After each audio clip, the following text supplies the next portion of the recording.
नमस्कार, India news Haryana पर आप देख रहे हैं 22 जिले 22 खबर। मैं हूं आपके साथ हेमंत कुमार। चलिए शुरुआत करते हैं। पंचकुला पहुंचे जननायक जनता पार्टी के राष्ट्रीय अध्यक्ष अजय चौटाला ने राष्ट्रीय कार्यकारिणी की बैठक की अध्यक्षता की है। कार्यकारिणी की बैठक में हरियाणा के उप मुख्यमंत्री दुष्यंत चौटाला, प्रदेश अध्यक्ष सरदार निशांत सिंह समेत अन्य पदाधिकारी मौजूद रहे। बैठक में संगठन को मजबूत करने और सदस्यता अभियान समेत कई मुद्दों पर चर्चा हुई। किसान आंदोलन पर बोलते हुए कहा कि किसी भी समस्या का समाधान सड़क पर बैठकर नहीं होता। उन्होंने कहा कि कोई भी समाधान बातचीत से हो सकता है। केंद्र से 11 चरणों की बातचीत हुई। केंद्र सरकार और खुद कहते हैं कि कानून कभी रद्द नहीं हुआ करते, सरकार बदलाव करने को तैयार है।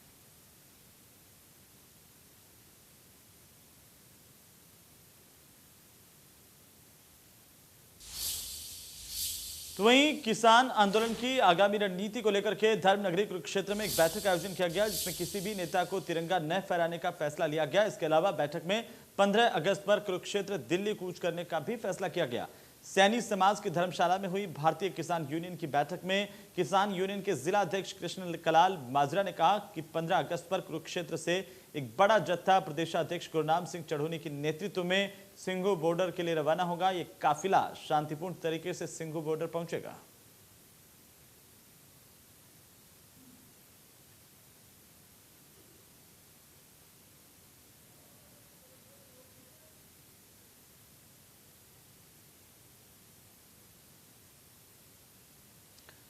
तो साथ ही इस बैठक में शाम होते होते एक और अपडेट आई। फैसला किया गया कि अब घेराव नहीं किया जाएगा किसी नेताओं का। तो ये रणनीति बनाई गई, चर्चा की गई है। ये बड़ी बैठक मानी जा सकती है।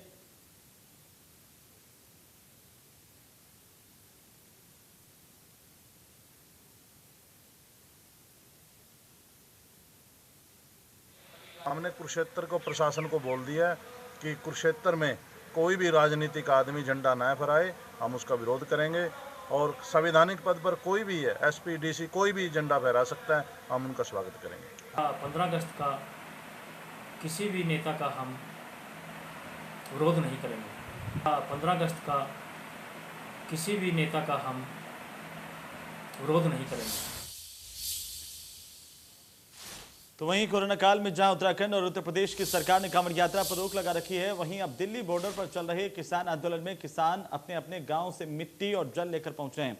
जींद जिले के दुर्जनपुर गांव से काफी संख्या में युवा गांव की मिट्टी और पानी लेकर के टीकरी बॉर्डर पहुंचे। इस दौरान युवाओं ने कहा कि किसान लंबे समय से कृषि कानूनों को रद्द करवाने की मांग कर रहे हैं, लेकिन सरकार उनकी मांगे नहीं मान रही है। सरकार को युवाओं का जोश दिखाने के लिए वो डाक कावड़ यात्रा निकाल रहे हैं। इस दौरान युवाओं ने चेतावनी देते हुए कहा कि जब तक सरकार कृषि कानूनों को वापस नहीं लेती, तब तक आंदोलन जारी रहेगा।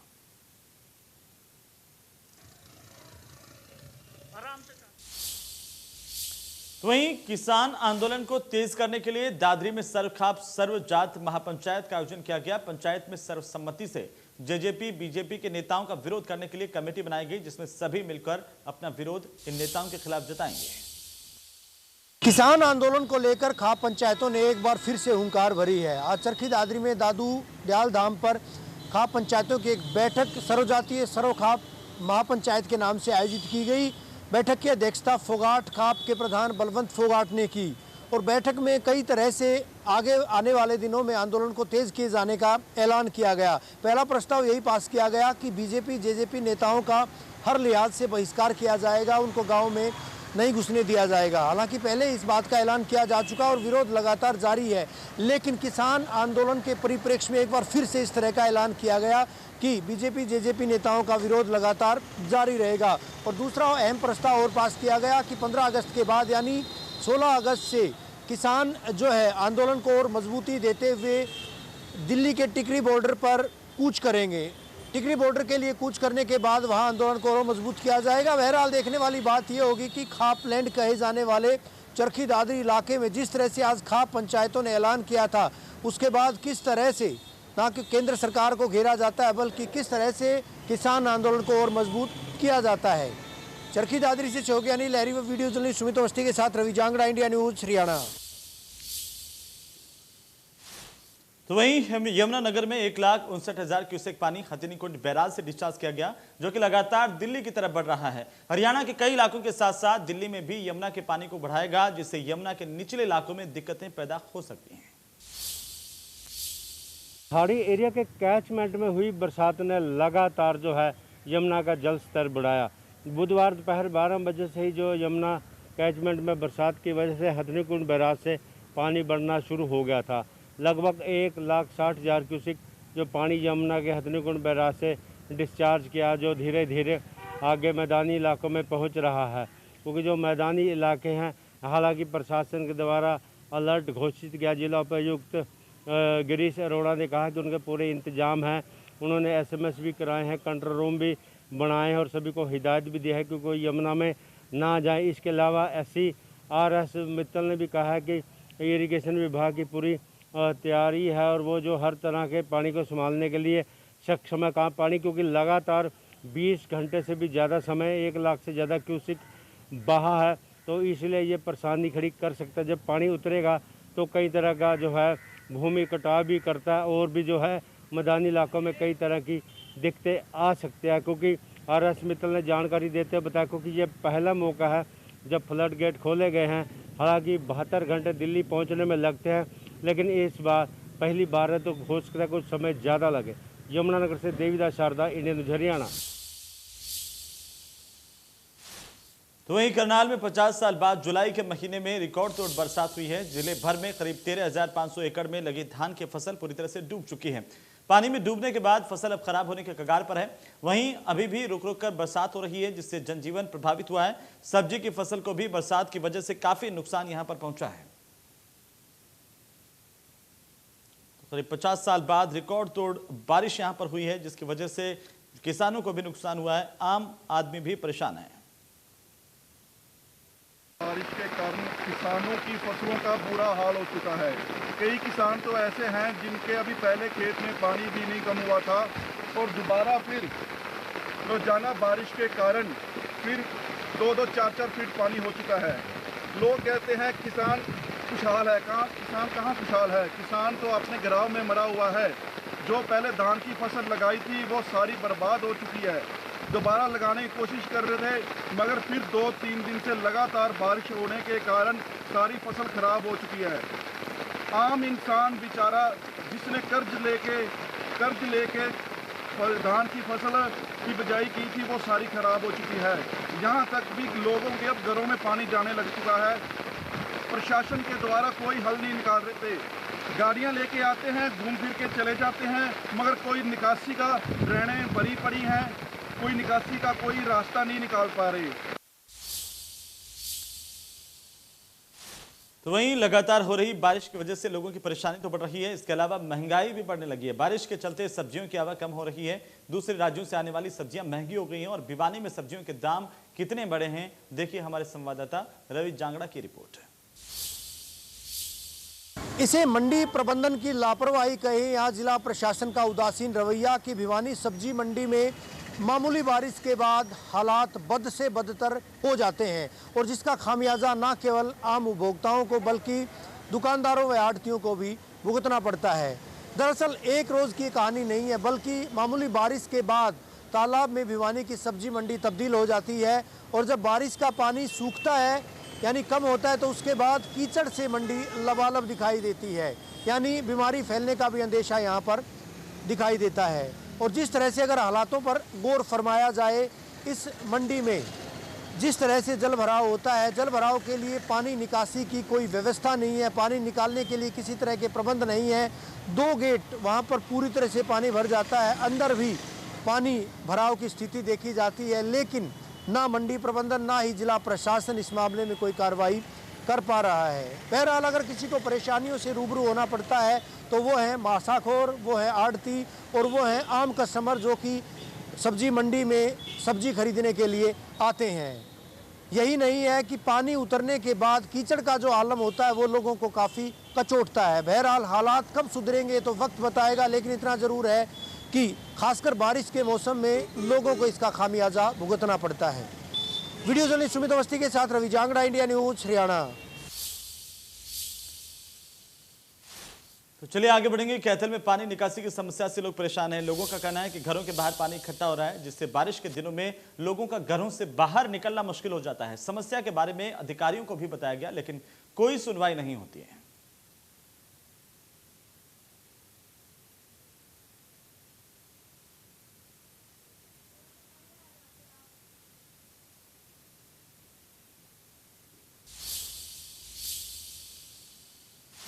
चलिए आगे बढ़ेंगे। सोनीपत में हुई बारिश की वजह से नेशनल हाईवे स्थित मुरथल थाने के सामने पानी भरा होने से थाने में आने जाने वाले लोगों को परेशानी का सामना करना पड़ रहा है। पुलिस ने नगर निगम के अधिकारियों को शिकायत करके पानी निकासी की व्यवस्था दुरुस्त करवाने की मांग की है। दूसरी तरफ विभिन्न क्षेत्रों में भी बरसाती पानी की निकासी नहीं हो पाने की वजह से लोग अपने घरों से पानी निकालने के लिए मजबूर हैं। हालात ऐसे हैं कि सीवर का गंदा पानी लोगों के घरों तक पहुंच रहा है।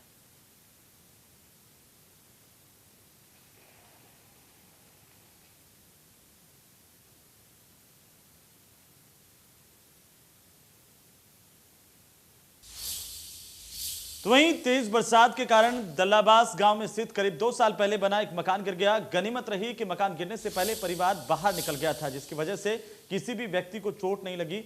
मकान गिरने के बाद घटनास्थल पर आसपास के लोगों की भीड़ जमा हो गई। वहीं मकान मालकिन ने एसडीएम को शिकायत देकर मदद की गुहार लगाई है।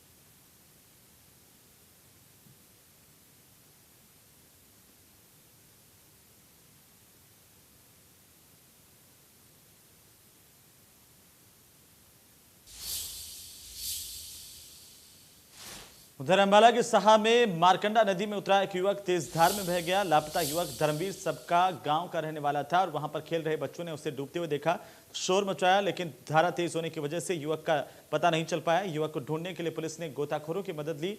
रेस्क्यू ऑपरेशन घंटों चलाया, लेकिन उसके बावजूद भी धर्मवीर का कोई पता नहीं लग पाया। मौके पर पहुंचे साहा के थाना प्रभारी ने बताया कि हो सकता है कि युवक नदी में तैरता हुआ आगे बढ़ गया हो और या यह भी हो सकता है कि वो डूब गया हो। फिलहाल उसका कोई पता नहीं चल पाया है।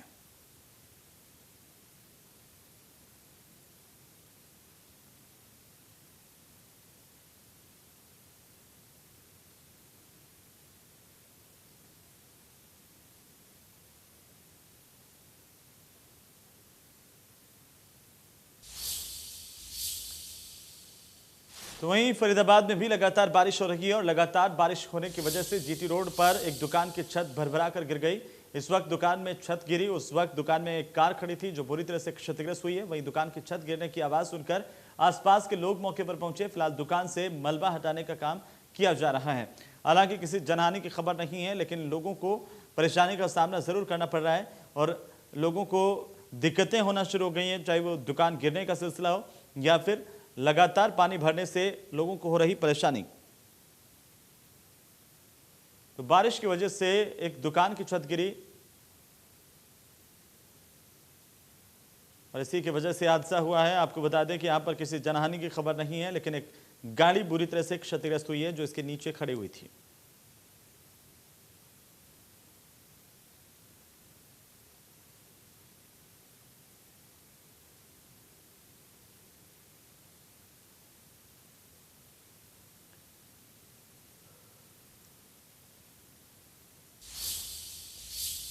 चलिए आगे बढ़ेंगे। गुरुग्राम में ईडी ने बड़ी कार्रवाई की और 200 करोड़ के फर्जीवाड़े में एम्बियंस मॉल के मालिक राज सिंह गहलोत को गिरफ्तार किया है।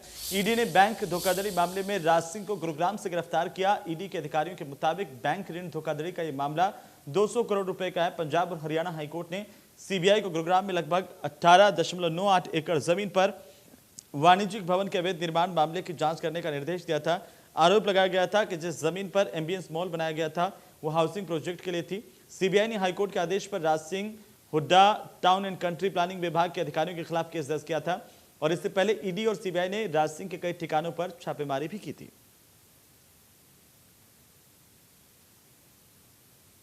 विवादों में रहने वाले एम्बियंस मॉल के मालिक राज सिंह गहलोत को परिवर्तन निदेशालय की टीम ने गुरुग्राम से गिरफ्तार करा।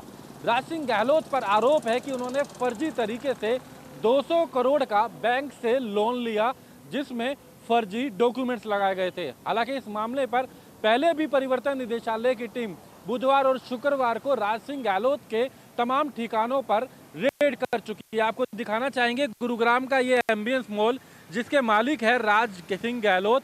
न केवल एम्बियंस मॉल, इसके साथ लगता लीला होटल, इसके साथ लगता एम्बियंस आइसलैंड, इसके साथ लगता गोल्फ कोर्स और बाकायदा कई सोसाइटीज इसके अंदर हैं। लेकिन जो गिरफ्तारी हुई है वो 200 करोड़ के फर्जी लोन के मामले में हुई है।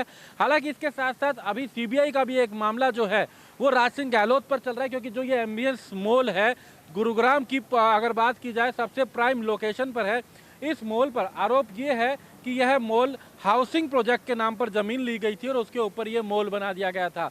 इस मामले को लेकर के भी बाकायदा सीबीआई जांच कर रही है और शुरू से ही यह मॉल और राज सिंह गहलोत विवादों में रहे, लेकिन आखिरकार परिवर्तन निदेशालय ने 200 करोड़ के फर्जी ऋण मामले पर राज सिंह गहलोत को गिरफ्तार करा है।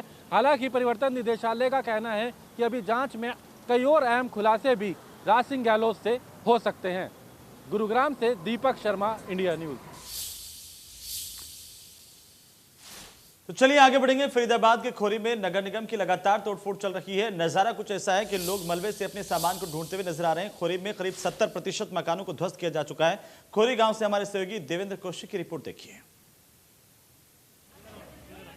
गांव खोरी में सुप्रीम कोर्ट के आदेश के बाद में नगर निगम के अधिकारियों की तरफ से लगातार तोड़फोड़ की जा रही है और पूरे गांव को सुरक्षा व्यवस्था के चलते पूरी तरह से तमाम जो गांव के रास्ते थे उन्हें नाकेबंदी में तब्दील कर दिया है। लेकिन एक तस्वीर गांव खोरी की वो थी जो कुछ दिन पहले हमने आपको दिखाई थी, जिसमें तमाम जो मकान थे वो मकान यहाँ बने हुए थे। लेकिन आज की तस्वीर यहाँ अगर मैं दिखाऊं आपको तो ये साफ तौर से देख सकते हैं कि पूरी तरह से अब खोरी गांव की तस्वीर बदल चुकी है। लगातार अगर आप देखें दूर तक तो देखिए अभी भी जो नगर निगम की मशीनें हैं, बुलडोजर हैं, वो लगातार जो मकान हैं उनको धराशायी करते हुए साफ तौर से देखे जा सकते हैं। लेकिन उससे पहले मैं अगर आपको नीचे तस्वीरें दिखाऊं तो देखिए यहाँ अभी हाल में ही तोड़फोड़ की गई है। लेकिन जो लोग यहाँ अपने आशियाने में रहते थे आज वो इन टूटे हुए मकानों से अपनी जो ज़रूरत भर की चीज़ें थी, ज़िंदगी में जो सपने थे उनके थे, वो उन सपनों को यहाँ चुनते हुए साफ तौर से उनको देख सकते हैं कि अपनी जो चीज़ें अब यहाँ से उन्हें ले जानी पड़ेंगी और इन्हीं को उठाने में ये लोग अब यहाँ मशगूल हैं। लेकिन इससे पहले कुछ दिन पहले ये इन्हीं आशियानों को बचाने के लिए सरकार से, कोर्ट से और प्रशासनिक अधिकारियों से गुहार लगा रहे थे। जगह जगह हर उस दरवाजे पर जा रहे थे ताकि उनके जो सपनों का आशियाना था उसको बचाया जा सके। लेकिन ऐसा नहीं हो सका। इसके पीछे वजह यही थी कि सुप्रीम कोर्ट की तरफ से क्लियर आदेश नगर निगम को दिए गए थे कि पूरी तरह से गांव खोरी को तोड़ना पड़ेगा चूंकि ये वन भूमि है। ऐसे में अब निगम की तरफ से पीला पंजा आप लगातार यहां चलता रहा पिछले 10 दिन।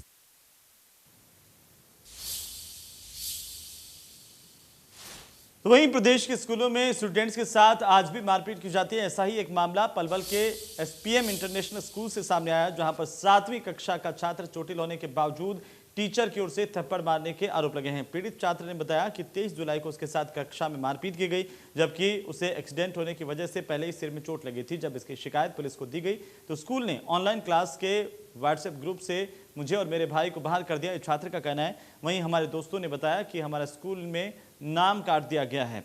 ये तमाम बातें छात्र की ओर से बताई गई हैं।